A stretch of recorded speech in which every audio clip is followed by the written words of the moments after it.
नमस्कार दोस्तों, मैं हूं राधे पटेल। आप देख रहे हैं न्यूज़ वेब छत्तीसगढ़ी चैनल।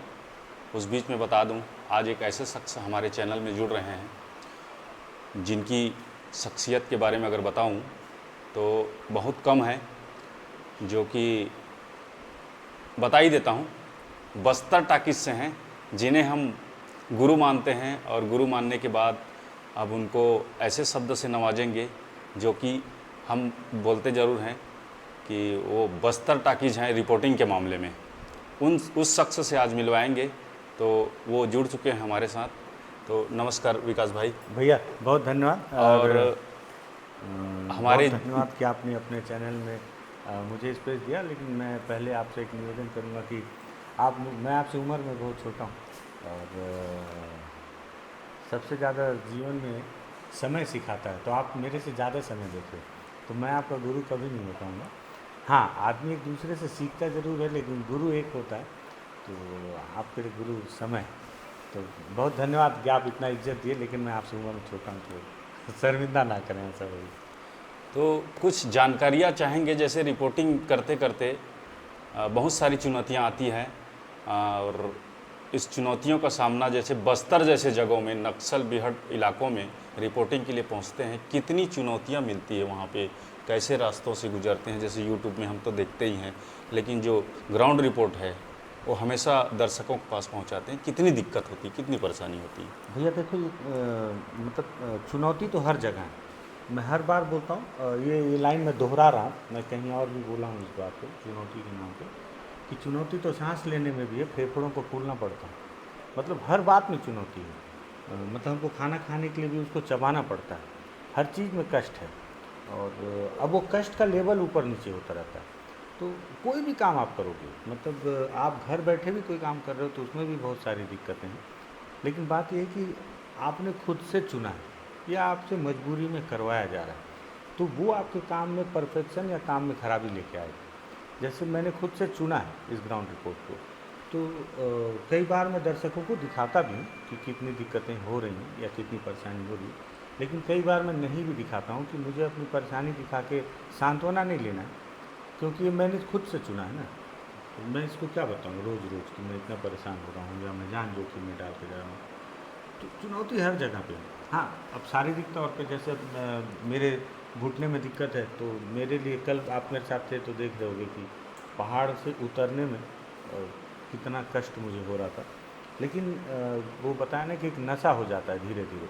अच्छा, इसके पीछे भी पूरा श्रेय दर्शकों का है। जब कोई आपके काम को पसंद करने लगे, जब कोई आपके काम को प्रोत्साहित करने लगे, तो आपके अंदर अपने आप सेल्फ कॉन्फिडेंस बढ़ता जाएगा, और हर बार आपको ऐसा लगेगा कि अगली बार इससे अच्छा करके दिखाऊंगा मैं, हर बार।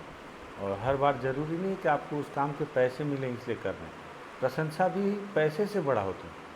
मतलब अगर मैं आपको 1 लाख रुपए दे दूँ और या फिर आपको 10 लोग प्रशंसा करें, तो 1 लाख रुपए आपके निजी इस्तेमाल में खर्च हो जाएंगे, लेकिन जो प्रशंसा 10 लोग करेंगे तो आपको बहुत मोटिवेट कर देगा।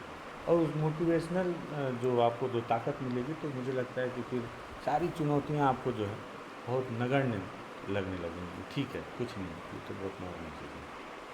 तो जिस तरह से बस्तर के अंदरूनी इलाकों में आप रिपोर्टिंग करने जाते हैं और दर्शक को भी बहुत अच्छा लगता है, आपको बहुत पसंद करते हैं।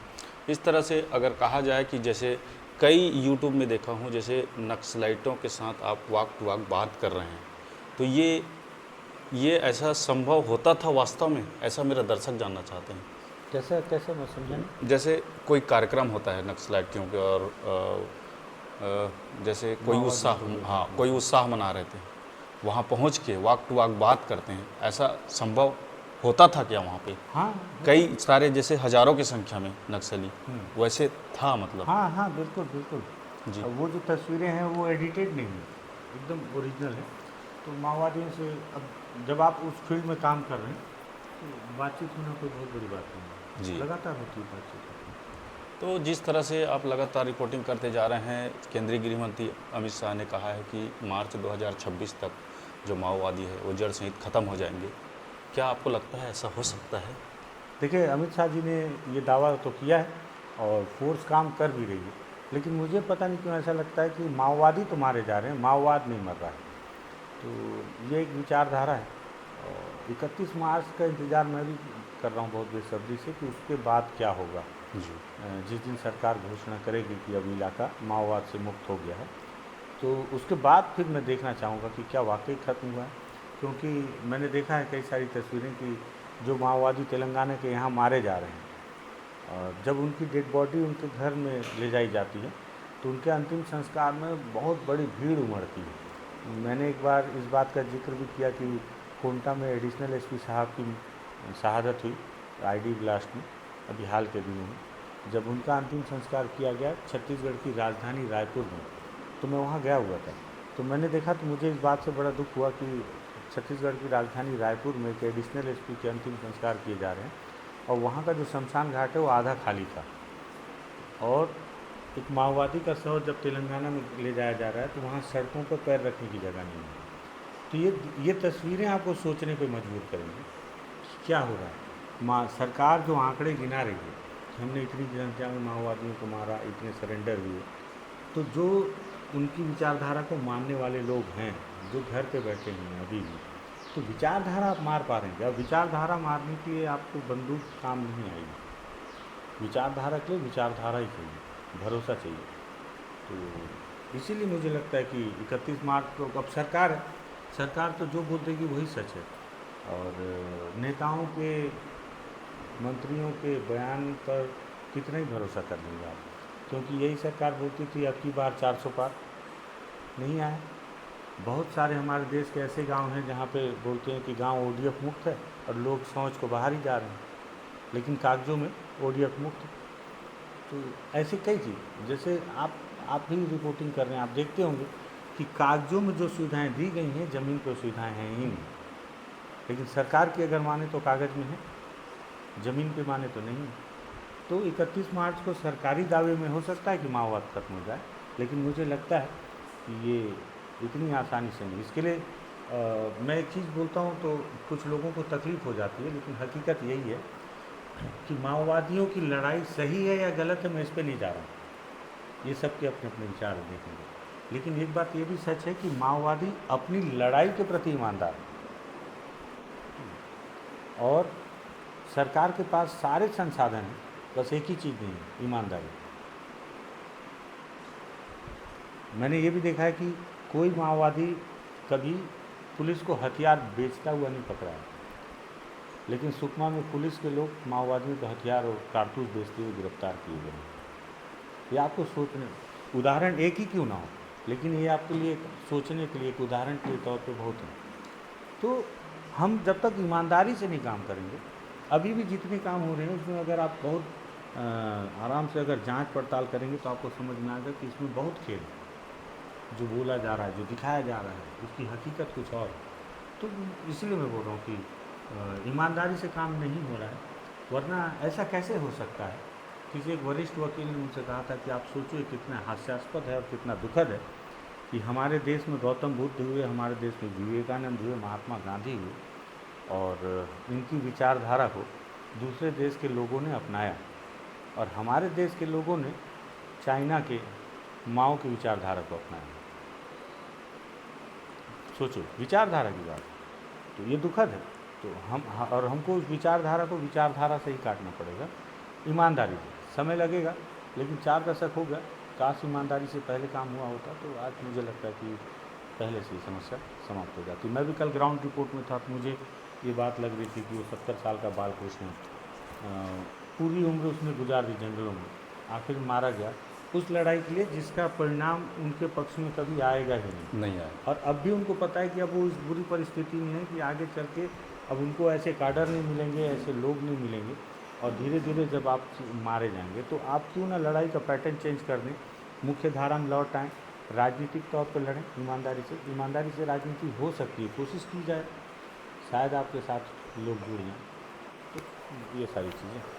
तो जिस तरह से बस्तर और ये गरियाबंद ज़िले के जंगलों में कितना फ़र्क नज़र आया, जिस तरह से आपने रिपोर्टिंग किया, 4 पहाड़ी चढ़े, लगभग 12 किलोमीटर की दूरी है, हज़ार फीट का जो पहाड़ी है आपने चढ़ा, तो अबुझमाड़ के जंगल और ये गरियाबंद के जंगलों में क्या फ़र्क नज़र आया? नहीं, बहुत कोई ज़्यादा फर्क नहीं है। हाँ, ये ज़रूर है कि यहाँ की ये जो 2 पहाड़ियाँ थीं वो एकदम सीधी खड़ी पहाड़ियाँ थीं, और उन पहाड़ियों को देख के ही आपका पसीना जो है सूख जाएगा कि इस पर चढ़ना है।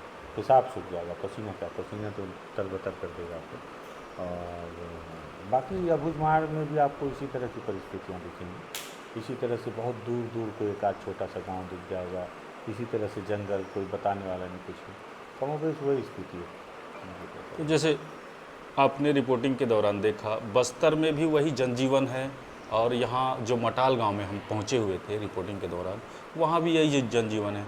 आपने सही कहा कि कागजों में जो विकास है वो दिख जाता है। वहाँ ना एक बोरिंग था, ना आंगनवाड़ी था, ना कि वहाँ किसी प्रकार की कोई सरकार की व्यवस्था थी। सिर्फ एक सौर लाइट था, उसे भी ग्रामीणों के द्वारा चढ़ाया गया होगा, विभाग ने नहीं पहुँचाया होगा, तब कहीं जाके वो लाइट की रोशनी थी।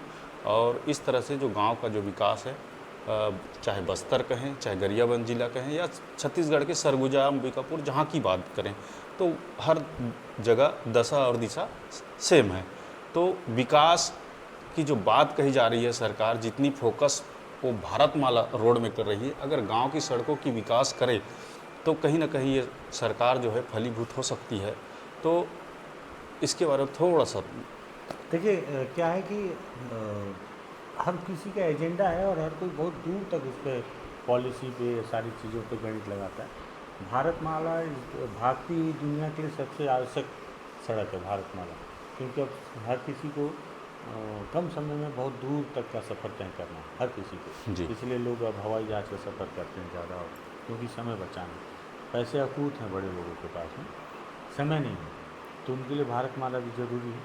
और फिर चाहे उसमें लाखों पेड़ उसके बलिदान में चल रहे हैं, कोई दिक्कत नहीं है, क्योंकि उनके पास एसी है, उनको गर्मी लगनी नहीं है। ज़मीनी स्तर पर जो क्रेडा वाली बात आपने कही, तो लेकिन ये बात है कि क्रेडा के कर्मचारी जाते तो हैं, क्योंकि वो ग्रामीण सोलर पैनल को फिट नहीं कर पाएंगे टेक्निकली। तो ये बात तो मैं बोलता हूँ हमेशा कि क्रेडा के अधिकारियों का तो पता नहीं, निचला कर्मचारी ग्राउंड पे जाता है, चाहे एक बार ही जाना पड़े इंस्टॉल करने के लिए, लेकिन वो जाता है, तभी वो इंस्टॉल कर पाते हैं लाइट। वो करते हैं, जो कर रहे हैं उनके लिए हमको मानना चाहिए। और कार्यों में विकास सरकारी सबको सब पता है, मैं कुछ नया नहीं बता पाऊँगा उसमें, सबको सब पता है। लेकिन ये है कि ज़रूरी क्या है, क्या करने से ज़्यादा लाभ है। अब आप सोचो ना, मटाल गांव के लोग वो वोट देते हैं बेचारे, और लेकिन उनको नहीं पता उनके वोट की क्या कीमत है, और सरकार को भी पता है इनको इनके वोट की कीमत पता नहीं है। अच्छा, जो लोग हैं वो भी सोचते हैं कि वहाँ 10 घर थे, 10 से ज़्यादा नहीं थे घर, मेरे को लगता है जी 10 घर में कितने ही वोट होंगे, 50-60 वोट होंगे। जी हालांकि वोट कई कई समय पे 50-60 वोट की भी कीमत होती है, तो उस समय की एक कीमत होती है। उसके बाद ये अज्ञानता, ये पिछड़ापन, या फिर ये सीधापन, ये तीनों चीज़ें। और हमेशा याद रखना कि जो मजबूत होता है वो इसी तरह से शोषण करता है, गरीबों का, अज्ञानियों का, या दुर्बलों का। ये सब तो हमेशा चलता है, होता ही रहेगा। हम आज बता रहे हैं, बहुत कुछ बदल जाएगा, बहुत कुछ नहीं बदलेगा, बदलेगा भी तो हो सकता है कागज़ को बदल जाए, हमको बता दिया जाए देखो हमने बदल दिया। थोड़ा सा पर्सनली आ जाता हूँ। जैसे अपन शुरुआत किए हैं, मैं न्यूज़ वेब से शुरुआत किया हूँ यूट्यूब बनाने के लिए, ग्राउंड रिपोर्ट करने के लिए जाता हूँ। मेरे पास भी बहुत सारा, मतलब कहा जाए कि आर्थिक तंगी रहती है। शुरुआत के दौर पे आपके साथ ऐसा हुआ क्या? मेरे साथ आज भी है आज भी मैं कौन सा करोड़पति हो गया। जी आर्थिक तंगी से हम आज भी गुजर रहे हैं। देखिए, मेरे साथ कोई कैमरा पर्सन नहीं है, मैं बादशाह भाई को लेके आया हूँ, वो हमारे मित्र हैं। वो मतलब मैं उनका इतना ऋणी हूँ कि वो अपना काम छोड़ के मेरी मदद कर रहे हैं। अब ये भी बोल सकते हैं कि मेरे पास पैसा तो नहीं, लेकिन यही कमाई है कि कोई अपना काम छोड़ के 2 दिन से एक ही कपड़े में है वो, जी और लेकिन मेरे लिए वो बैठे हुए हैं और मेरे लिए मेरी मदद कर रहे हैं। तो आर्थिक तंगी से तो आज भी गुजर रहा हूँ।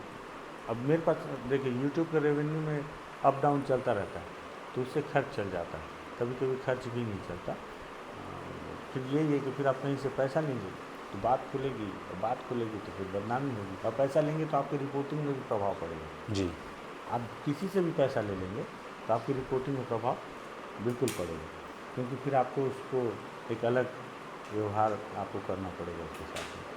और पैसा जब नहीं लेंगे आप किसी से भी, तो फिर आपके लिए सब बराबर है।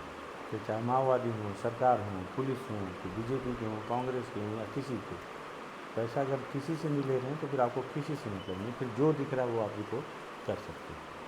तो मैं ज़्यादा समय नहीं लूँगा विकास भाई का, वो भी निकलेंगे अभी। ये गरियाबंद जिले आए हुए थे कल और परसों, शुक्रवार शनिवार गुरुवार शुक्रवार को 36 घंटे मुठभेड़ चली थी, जहां 10 नक्सली मारे गए थे, जिसकी रिपोर्टिंग के लिए वो आए हुए थे गरियाबंद जिले। और हमारा सौभाग्य है कि हमारे बड़े भाई जो है वो मैनपुर छोटे भाई सॉरी मैं बहुत तो छोटा हूँ, मुझे ज़बरदस्ती उम्र कम कर तो दी। वो पहुँचे हुए थे, तभी हमारी मुलाकात हुई और इनका प्रेम इसने बहुत ज़्यादा मिला हमको। और ये निकलेंगे अभी अपने घर के हाँ, लिए, थोड़ा सा बहुत लेट हो गए हैं, घर के लिए निकले हैं। तो इस तरह से उनके साथ जो हमको अनुभव हुआ पहाड़ी चढ़ने का, इनकी जो ऊर्जा है वो देखे हमने, और जो हमारे मन में जंगल जाने का जो डर था वो लगभग ख़त्म हो गया कि ऐसे ग्राउंड रिपोर्टिंग किया जाता है। और ग्राउंड रिपोर्टिंग करने के बाद जो जो जो चीज़ हमको मिलता है और जो दर्शक को हम दिखाते हैं, एक प्रयास करते हैं, लेकिन विकास भाई का जो प्रयास है वो उसको देखने के बाद लगता है कि वास्तव में जो है, कई लोगों ने मेरे यूट्यूब पे कमेंट्स भी किया है कि विकास तिवारी के जैसे ग्राउंड रिपोर्ट करो तभी मज़ा आएगा, आप डरपोक हो, ऐसा कमेंट्स भी करते हैं। लेकिन मैं उनको निवेदन करना चाहता हूं कि भाई 12 किलोमीटर और 1000 फीट का जो पहाड़ी है उसको चढ़ते हैं, और विकास भाई के घुटनों में भी बड़ा तकलीफ़ है, बड़ी मुश्किल से चढ़े हैं, उतरे हैं, और लगभग हमको वापस मैनपुर आने में 11 बज गए, रात 11 बज गए। और रात 11 बजने के बाद हम रिपोर्टिंग से वापस आए हैं, और जैसे तैसे अब क्या बोलें, खाना व्यवस्था जो भी था थोड़ा बड़ा करके ऐसा चला है, और अब ज़्यादा नहीं बताऊंगा इसके बारे में। तो इस तरह से गरियाबंद जिले हुए पहुँचे थे, और हमारा सौभाग्य है। और मैं विकास भाई से ये बोलूँगा कि बहुत बहुत धन्यवाद। और ठीक है दोस्तों, ऐसे वीडियो को लाइक शेयर ज़रूर कर दीजिएगा। धन्यवाद।